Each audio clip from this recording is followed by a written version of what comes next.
3 that we're going to go to. Let's go over here first. Okay. You may or may not know who this guy is, but he is pretty well known. Elvis related? No. Y'all put your seatbelts on. That's what happens when you don't wear your seatbelt. Really? Yep. See, a young girl got killed right down the road. Oh. No seatbelt. Oh, man. Steve Rossi. So tell me the story. He's just it says legendary Steve Rossi. I don't know. You have to cut that out. He was an entertainer. I know people that knew him. Mm-hmm. When I was just walking through the cemetery trying to find different graves, I ran across this and I put up on Facebook, and several of my friends said I knew him. I worked with him for several years. He's a singer. I don't personally know anything about the guy, but I looked him up on. But he's legendary because I know because it says it right there. Yeah, it does say legendary. I looked him up on YouTube Wikipedia, and he does have quite the long history of being an entertainer. But we can go to another one over here. And that's not Christopher Walken. That's Christopher Walker. That was a bad Christopher Walken there, friends. In case you didn't notice. They got that Halloween stuff there. Exactly. Hey, what is this? What's behind the blue curtain? It's a to-be grave. They're about to bury somebody there. But what's crazy is there's names here, but I don't see anybody in there. What? Can I have a peek? Is that Roots? Didn't you ever hear about don't look behind the curtain? Let's see, look down in here. There's a grave there. Oh, there's oh, okay. So they haven't died yet. But look, likes popcorns, dislikes oysters, likes That's DQ ice cream, dislikes traffic lights, red traffic lights, together forever. Interesting. Looks like That's Las Vegas show stuff right there. What you think? That's Shallow. Tony Curtis. That is correct. Wow. Who Elvis took his hairdo from. Yeah. So Elvis took his hairdo from Tony Curtis, and people have left things: golf balls, like a pyramid, a laid over rabbit, The rabbit's a dead. place of peace. They've left books out here. His wife comes out here, sits out here. They left Buddha, which is not going to help him a whole lot. His wife leaves bread out there. Oh, she put bread right Yeah, here? he feed the birds all the time. And his wife does that. And a cross. I'm glad to see the cross here, even though Buddha's over there. Interesting. All right, we got one more. Am I right about that being Buddha? That's not Buddha. What is that? Looks like a rock. Didn't he say he worked with Marilyn Monroe? Yeah, he was and he said working with her was like kissing her was like kissing Hitler. Have you heard that quote? No. Easy. No, I've never heard that. I know he was in Some Like It Hot with Marilyn Monroe. Yeah. He was in that If movie. he said kissing her was like kissing Hitler, does she have a mustache? Didn't look like one. She looked pretty nice to me, but Yeah, you know, I mean, what do I know? It's Marilyn Monroe. Yeah. Let's go this way. It sounds like he doesn't appreciate some good things. There's Lock Billy in there. Oh, I can jump over the... Hey, I've been over higher fences than that. The one at Graceland's about 3 times that tall. Go straight kitty corner across the road. You're gonna love it. Over there? Yep, straight across. You're gonna love Well, you know. People have accused me on YouTube of stalking stars in graveyards. I'm a graveyard stalker, I think is what they said. it. There's a term, I think it's tombstone tourist. A tombstone tourist, okay. There's actually a guy buried right over here up that sidewalk that basically his whole resume is on his tombstone. He was a big Hollywood player. I've never heard of him, but it's kind of interesting to go read it. But you're gonna love this next one here. So, Is that a train? it is a train. See those palm trees right there? Yeah. That's where we're going, right here. You're gonna like this one. I mean, they have like little yards with fences around them like everybody that lives in Las Vegas does. Yeah.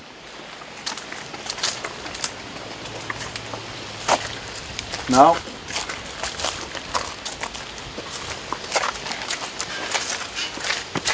right here.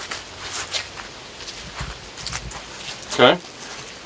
This is a guy with a difficult legacy. It needs to be cleaned. Dr. Elias Got him. Ghanem. That's Dr. Feelgood. Yeah, That's him. that's him. So this is the guy, friends, for all of you that blame Dr. Nick for all the pills. This guy right here gave him a whole lot more pills than Dr. this- Nick did, and you don't even know who this guy is. And this guy got away with it. He's the sleep doctor. Yeah. And If you look at the Hilton, where the Las Vegas Hilton is, behind the Hilton, there's a golf course right there. That's where his house was in that golf That's course. the Mafia And golf that's, course. yes, and that's where Elvis Okay. did his sleep diet, was in that home. And there, and this is the guy. it almost Wow. killed Elvis. 1974. So he was doing stuff like Michael Jackson was doing, where he was putting him to sleep and that kind of stuff. Yeah. Medication, And pills. Major overprescribing. Wow. Whatever Elvis wanted is what Elvis got from Dr. Ghanem. And this is the guy that Dr. Nick was trying to keep Elvis Yes. away Yes, from. correct. But Elvis would jump on an airplane and come here and get his stuff He anyway. was sometimes threatening Dr. Nick, you know, it was basically, they didn't have an equal doctor-patient relationship, because Elvis told Dr. Nick, if you're not prescribing, I'm going to get it somewhere else. And he did. From him. And Dr. Ghanem was one, and there was also a guy named Flash Newman who prescribed. So, And Flash was out of Hollywood, out of California. No, Las He Vegas. was Las Vegas as well. yeah, Las He was in Vegas. Las Vegas Hilton. I believe it's in Red and Sonny's book. The house doctor. The incident when he was flipped the out over hotel doctor. Mike Stone that night. Yeah. He's the hotel doctor that came in the room and sedated him. Wow. But this guy, Dr. Feelgood, the sleep doctor, overprescribing for a Cadillac.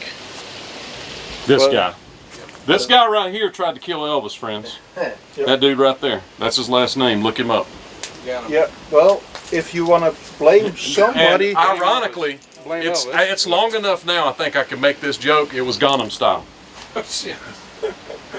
So I'll probably Well, you cut that out. you know, at the end of the day, we're all responsible blame Elvis, for our yeah. own Elvis put the destinies. pills And down his own Elvis throat. put the pills in Elvis, so he was ultimately responsible. But if you're talking about enablers, Who authorized it? this is the one. This Yeah. is number one, Yeah. because he did it. But Dr. In Nick my went eyes- to trial for it. But you know, Dr. Nick, he was naive in some ways, and he was starstruck. So yes, he made a lot of mistakes, but he tried to contain it. But with a superstar like Elvis, it's impossible to contain it. You know, it's basically damage containment. Yeah. But this guy gave Elvis whatever he wanted, in my view, without a conscience. He just did it. And whatever Elvis wanted is what Elvis got. Yeah. And that's why we lost him at such a young age. Yeah. His own self-indulgence, but enablers that said, if that's what you want, you get it. Yeah. Yeah. And nobody can survive, friends. Nobody can survive a life of nobody telling you no. Nobody. Michael Jackson, Prince, Elvis, Marilyn Monroe, you run the gamut. So many You know, others. you know? nobody can Yeah. survive it. Well, we all need somebody at some point in our lives that tells you, what are you doing? You're making mistakes. And we all need that sometimes. Oh, sorry. We all need somebody. Usually it's our spouse or our doctor or whoever. And you know, we've all gone through difficult periods in our lives. And in those periods, and as I was alluding to before, Elvis was in a depression, I believe. We need somebody that guides us in the right directions. Somebody that shows concern and tells us, you know, I'm concerned about you, Elvis, and you need to reconsider, you know. And I believe Red and Sonny did that. They did that. And I believe sure they did that. Or even today Yeah. are being blamed for it. They are being blamed for it. And it's because people, they don't have the full perspective. The thing is, you know, I've worked with those guys. I've worked with Dave Heppler, as you know, and people seem to hate them with a passion, but they don't know what happened because none of us were there. We were not there. And you know, when you're dealing with a superstar and he's the king and you're an employee, it's a really difficult position. But I know for sure Red West tried. Red West is a hero in my book. In my book too. Me What do you too. think about Red and Sonny? Sonny was amazing. I met him once, and I had a 3-hour-long conversation with him. He was great. He was Just about to watch. I Sweetheart don't believe guy. those guys were all about them. I I even- believe they were trying to save They Elvis. did, and I said to Sonny, point blank, verbatim, I said, I know why you wrote the book. You wrote it to piss him off so he would stop. And he said, that's exactly why I rewrote the book. Wasn't for money. Well, they needed the money because Vernon cut him off. But Yeah. But still, We all need they money, were trying. right? Yeah, Everybody needs dough. yeah, but they were trying to wake him up and piss him off enough. What do you think? Everybody thought it was a lie and a bunch of crap when it was written, and then Elvis died and everything came out to be, It was true. for the most part. You know, the I'm sad sure there thing was is, some- those guys wrote some truth. I'm sure there that was some we didn't want to hear embellishment. Yeah. about Elvis. Dunleavy embellished, I'm sure, a little bit here and there, but it turns out it was mostly what they said was true. What do you think, Andy? I think the same thing. I think he was out of control, and the friends that tried to save him, he pushed them out of the way because he was determined that he was going to get what he wanted, and he didn't care who he had to go through to get it, you know. Yeah. And friends, nobody wants to hear that about Elvis. Everybody wants to think that he was this guy that did everything right and everything perfect. And the reality is he was a real person that was caught on that roller coaster that I talk about. He got on a roller coaster in 1954 that kept getting higher and faster, and he couldn't get off. So when you start getting on there, you start getting a little motion sickness, and you start taking things for that sickness to try to make it better. And he just kept taking that stuff till it killed him. That's what I believe happened. And you had enablers that said, y'all give you whatever you Yeah. want. This guy right here made the hills bigger, and you don't know who he is, but that guy right there is one of them. Yep. Right? An enabler, like Rick said. Somebody who gave Elvis the pills and brought him to August 16, 1977. You know, Dr. Ghanem never showed regrets. He never showed remorse. He never once said that he made a mistake. And he was never charged, He was never charged, never. They rolled Dr. Nick under the bus. He just, I think he slipped off too easily, you know. You know, he was never brought to justice, and it should have been done. It should have been done at the time.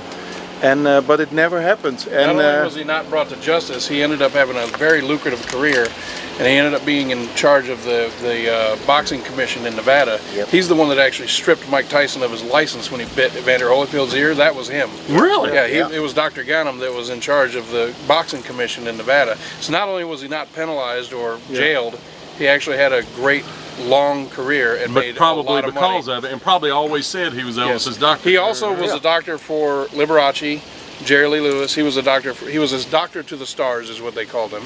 And he would prescribe whatever they wanted, they got it. Liberace, all of them, whatever they wanted, they got it. And he chased celebrities and gave them everything they wanted. That was Wow. him.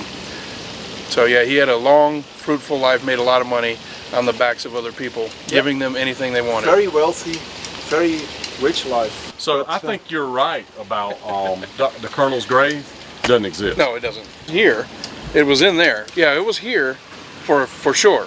Okay. But he was cremated, and his widow has the ashes. Okay. Or more like Dr. Feel Dead. So we're gonna all pile in the vehicles and drive to the front, Okay. and then I'll show you the one more grave, and then we're gonna